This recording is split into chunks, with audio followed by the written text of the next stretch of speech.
श्री स्वामी समर्थ सर्वांना. स्वामी भक्त हो, 24 जुलै 2024 रोजी संकष्टी चतुर्थी आलेली आहे. प्रत्येक महिन्यात 2 चतुर्थी येतात. एक असते संकष्टी चतुर्थी तर दुसरी असते विनायक चतुर्थी. कुठलंही शुभकाम करण्याआधी प्रथम गणेशाची पूजा केली जाते. गणपतीला बुद्धीचं आराध्य दैवत मानलं जातं. चतुर्थीच्या दिवशी प्रत्येक गणपतीच्या ठिकाणी हा दिवस विशेष भक्तिभावाने साजरा केला जातो. आज आपण गणपतीचे 13 बुधवार दर्शनाच्या सेवेबद्दल जाणून घेणार आहोत. त्याआधी माझा चॅनल सबस्क्राईब नसेल केला तर कृपया माझा चॅनल सबस्क्राईब करावा. ही सेवा कोणत्याही कार्यातले विघ्न दूर करून ते कार्य पूर्ण करून देणारी आहे. जसे की विवाह ठरण्यात जमण्यात येणारे विघ्न अडथळे दूर होऊन विवाह पार पडते. संतान प्राप्तीसाठी सुद्धा ही सेवा खूप फलदायी ठरेल. तसेच नोकरी मिळत नसेल, असलेल्या नोकरीमध्ये खूप अडथळे येत असतील, प्रमोशन होत नसेल, व्यवसायात खूप नुकसान होत असेल तर अशा वेळेला तुम्ही ही सेवा करून बघावी. ही सेवा तुम्ही तुमच्या मुलांसाठी सुद्धा करू शकता. तुमची मुलं जर का अभ्यास करत नसतील, तुमचं ऐकत नसतील किंवा अभ्यास करून देखील त्यांच्या लक्षात राहत नसेल तर ही समस्या सुद्धा दूर होईल. संकष्टी चतुर्थीच्या दिवशी ही सेवा सुरू करावी.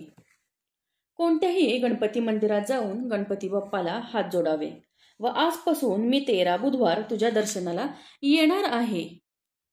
तुमची जी काही इच्छा असेल, समस्या असेल ती गणपती बाप्पाला सांगावी आणि मग एक लाल फूल आणि दुर्वा अर्पण करावी. त्यानंतर पुढच्या बुधवारी तुम्हाला ही सेवा करायला सुरुवात करायची आहे. जी मुख्य सेवा आहे त्या बुधवारपासून सुरू करायची आहे.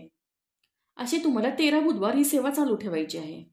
काय करायचं आहे त्यामध्ये, तर गणपतीच्या मंदिरात जाताना तुम्हाला एक सुपारी, एक गुळाचा खडा, सुके खोबरे, छोटासा तुकडा असेल तरीही चालेल, थोडीशी दुर्वा, लाल फूल, त्यामध्ये जास्वंद किंवा गुलाबाचं फूल सुद्धा चालेल, या वस्तू सोबत घेऊन जायच्या आहेत.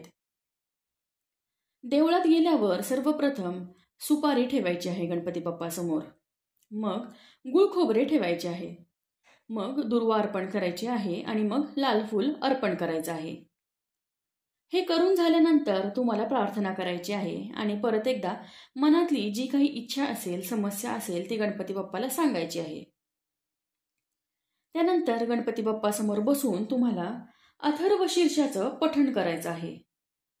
आता अथर्वशीर्ष हे जर का तोंडपाठ नसेल तर तुम्ही पुस्तकात बघून वाचलं तरीही चालेल. अगदी तुम्हाला तेही जमत नसेल तर तुम्ही एक माळ कुठल्याही मंत्राची, म्हणजे गणपती बाप्पाचा कुठलाही मंत्र, ओम गम गणपती हा मंत्र सुद्धा चालेल, ह्याची एक माळ जप करायची आहे.